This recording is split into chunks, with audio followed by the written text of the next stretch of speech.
somebody for whatever is happening in their life.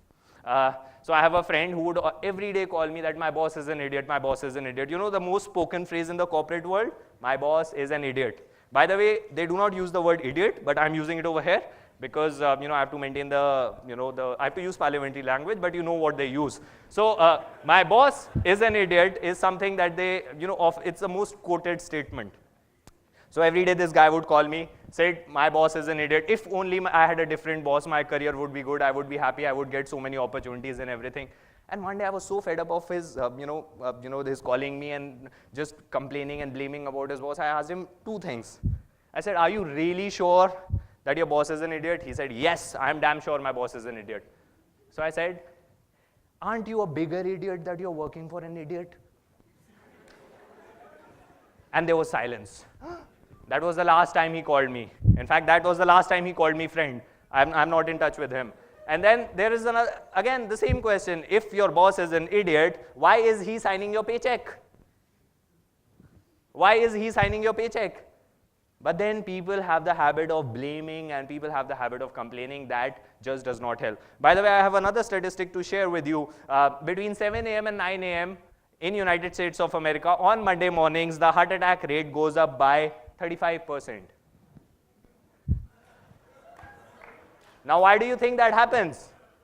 It happens because 87% of the people who go to a job that they hate, every Monday morning, they get up and go to a job that they hate, and their heart tells them, didn't I tell you I hate going over there? And it attacks them. People are literally dying to go to work. Or maybe because of work, right? I just did not get this, that why are people doing this to themselves? I get calls from people, Siddharth, it's Friday, let's go and have beer. I would say, let's go and have beer on a Monday. Who takes beer on a Monday? I said, I do. I mean, I don't drink because I'm sad. I drink if I want to. And remember this one thing about alcohol. People who drink to drown their sorrows must know that sorrow knows how to swim. So once your hangover is over, people again, you get back to your life that sucks, so do something about it. That was the thing that I learned about it, right? So the lesson that I had was, has it stopped working or, okay. So if you hate your weekdays and love only your Mondays, love only your Fridays, then 5/7 of your life is screwed. Because I think even by the time Sunday comes, they are already fearing the Mondays. Live a life wherein, you would be happy on all 7 days. Have you seen those parents? I mean, a father who would get up on Monday morning, go to a job that he does not enjoy, come back home in the evening, dead, tired, drained, and exhausted, and his child would come running up to him because the child was waiting for the dad to come back to home. And child would come, Dad, let's go and play. And father, who has had a bad day, would say, not today. Child, you know how persistent they are. He would say, Dad, you promised, let's go and play today. He would say, not today. And you could see tempers are rising. And again, finally the child would say, Dad, let's go and play today. And he would slap the kid. You were the biggest mistake of my life. But I think that it is the dad who made the biggest mistake of his life by settling for a profession that he was not passionate about. When you are excited about what you are doing, your work becomes a source of energy for you. You think that after, and speaking happens to be my profession, you think that, and I can talk for 8 hours straight without taking break, I've done that. I can speak till the time audience starts throwing something at me. But you think when I'm done with all that, I go back home, I am drained, exhausted, and tired. Imagine if a kid comes running up to me and says, Dad, let's go and play. First of all, why will he call me dad? But even if he does, do you think I'm going to slap him? I don't think so. I think I'll go and play with him because my work is a source of energy. I came over here to maybe just make friends with 100 people over here and to share some message that they are going to remember for a long period of time. That was the only thing I wanted to do. I speak not to inform, I speak to transform. Because you already know a lot of things in your life. It's just that you're not doing something with what you already know in your life. And I have come over here as a person who just helps you in doing something with what you already know. Moving on to the next slide. So I took the plunge. I resigned from my job and I left this management consulting company after 4 years of experience. without any job, with no business model in mind, and you have no idea what happens when a person after 4 years of safe, secure job with a management consulting firm leaves his job. What happens to his own mind, how his friends react, how his family reacts, and how his siblings look at him, and he has got no answer. What you are going to do? I don't know. That's the best you can come up with. That's the best you can come up with. And the thing is, I remember I wanted to be a speaker with no background in speaking. I was working in the strategy research department, had never delivered a public speech, and here I was, a 25-year-old guy who wanted to inspire the world to follow their dreams with no background in public speaking. Only thing I had was passion and a sincere intent that I will speak from my heart. I remember my first speech, the first speech that I gave. The moment I stood up, my mind sat down. It was so boring. Had I not been delivering it, I would have gone back home. The only people listening to me were the two people, because I was standing right in front of them and they had no choice but to listen. They could not go out of the room. And I was one of those speakers who would carry chocolates with him. Have you seen those speakers? Speakers who would carry chocolates, give the right answer, I'll give you a chocolate, give the right answer, I'll give you the chocolate. I thought that would please the audience. I've got chocolates thrown back in my face. And they were such jerks, they would keep Cadbury Fruit and Nut and they would throw back Kit Kat on me. But I did not give up. I did not give up. I said that this is the only thing I'm born for and this is the only thing I will do. Next time I went over there, I knew 5 people were listening to me. Next time 10, next time 20. And now I know if I'm speaking to 100 people, 95 are listening to me. 5 ko Bhagwan bhi nahi jaga sakta. They are, they belong to a different category, a different world. They listen to someone, I don't know, perhaps, but I'm happy getting 95 out of 100. So if I want more people, I speak to another 100, get 95. I speak to another 100, I get 95. That's how I spread my message. That's how I spread my reach.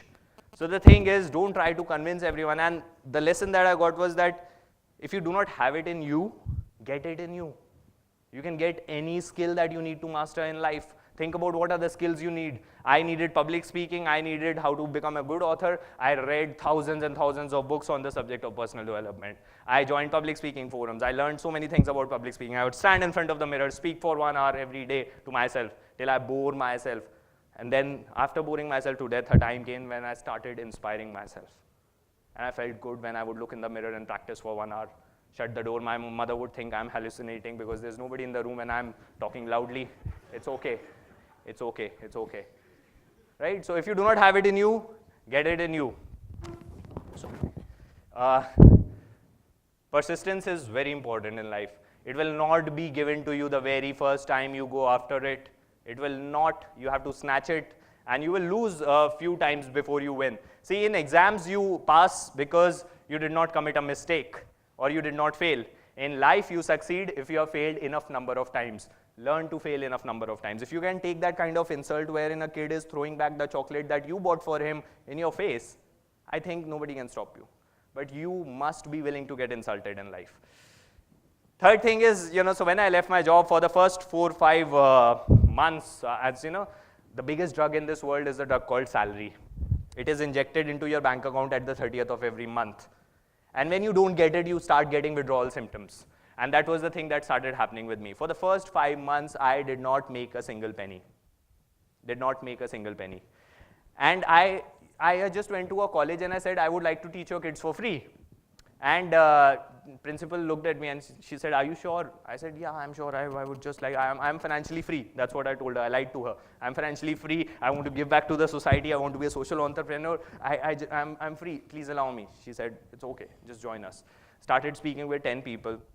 After 5 months, maybe they were too tired of, taking the favors from me. After 5 months, they gave me the first check, and the check was for 38 sessions, 38 hours of teaching that I did, and the check was for 19,000 rupees. 19,000 rupees after 5 months of work. Now, I had the option, or I had to make a choice. Either I could have seen myself as a failure. Failure, why? Because even a rickshaw puller makes 4,000 or 5,000 rupees per month. Or I could have seen myself as a success, that, hey, I finally got paid for doing something that I enjoy doing the most. And I chose to see myself as a success. So the rate at which I was paid, 500 rupees per hour, at that point of time, that was just the start of it. Just the start of it. And I started with free lectures. The first time I delivered a lecture, they clapped for me. We have an entrepreneur. I did not even have my company registered at that point of time, but they would clap for me. I felt good. Wow, people are clapping for me. Yay. Next time I went over there, they clapped for me. They gave me a memento. Third time I went over there, they clapped for me. They gave me a memento, and they also gave me a bouquet. Fourth time I went over there, they clapped for me. They gave me a memento. They gave me a bouquet, and they gave me an envelope. Guess what was there in the envelope? Money. I was in business. Fifth time I went over there, if they did not give me the envelope, sixth time I did not go over there.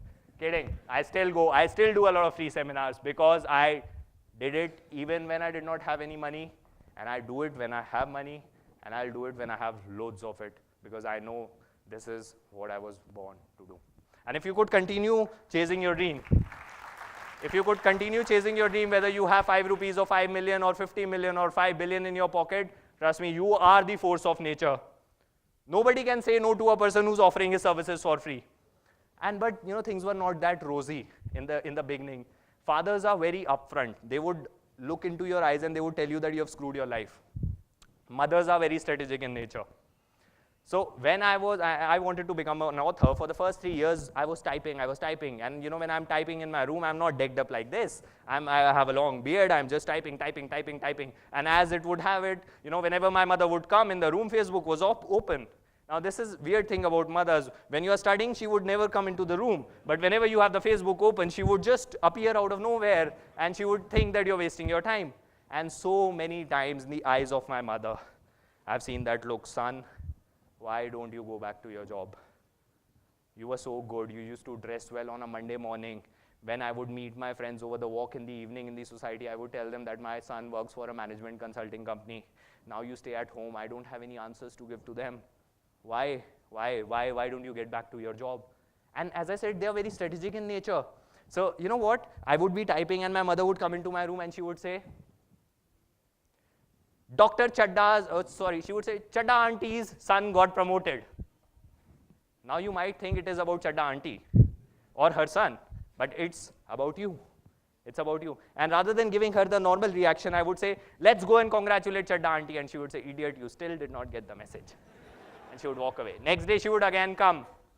Aurora auntie's daughter got promoted. And I would again give her that reaction. Let's go and congratulate. In my heart, I knew that my mother is concerned for me. She's thinking that what is this chap doing after 4 years of work with no steady income? Who will marry him? What will happen? What all things? What will become of him? He had such a good career which he just kicked and moved out and to chase a dream for writing and for speaking, and that's what I did. So after 3 years, when my book was ready and it was about to be launched, I simply said that a cab is going to come for you. Just sit in the cab and it will take you somewhere. They thought I was taking them to a friend's wedding because they thought finally loser is taking us somewhere. But I was taking them to the place where my book was getting launched. And there it was launched by Governor of Uttarakhand and MD of Fidelity India. And I was doing a seminar and there were 50 odd people over there who said good things about me in the testimonial. And finally after, once the program was over, I made my mother and my dad launch that book. After 3 years, for the first time in her eyes, I saw that look, son, you have made me proud. For 3 years, I did not get that acknowledgement. For 3 years, it was loser, what you are doing with your life. Give up the burden of social expectations. Give up the burden of social expectation. I think the slides are off, or is there some problem? Nevertheless, I can continue. The thing is that, son, is there some problem with the slides? If you can just, get the slides back. Yeah. So the thing was that I had to, get rid of the burden called social expectations. What my mother will think of me, what my friends will think of me, what will become of me, how will I do, what will I do. Just empty your mind and chase your dream. And I had some more slides to show, but there is some issue. Nevertheless, so the story so far is that I resigned from the company. It has been 5 years I've been working on my venture. I've authored 3 books in the area of entrepreneurship. Particularly Love Your Mondays and Retire Young, The Millionaire Entrepreneur, 60 Keys to Success. These are the books that I have written. And then, since I'm very fond of public speaking, I believe that public speaking is the best way to generate confidence in your life, to become what you want to become in your life. So, I'm part of this forum called India's